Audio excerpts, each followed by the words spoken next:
ප්‍රතිරෝධක. ඒකට ඉංග්‍රීසි වලින් කියන්නේ resistor. හරිද? දැන් අපි බලමු ප්‍රතිරෝධක ක්‍රියාකාරී කොහොමද කියලා.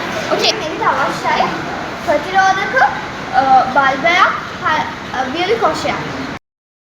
මේ ආකාරයට අපි වියලි කෝෂයක වෝල් 3ක් මේ විදිහට බල්බයට ඇල්ලුවාම බල්බය දීප්තියෙන් දැල්වෙනවා.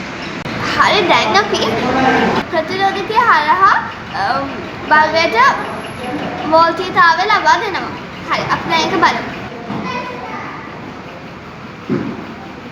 පේනවද?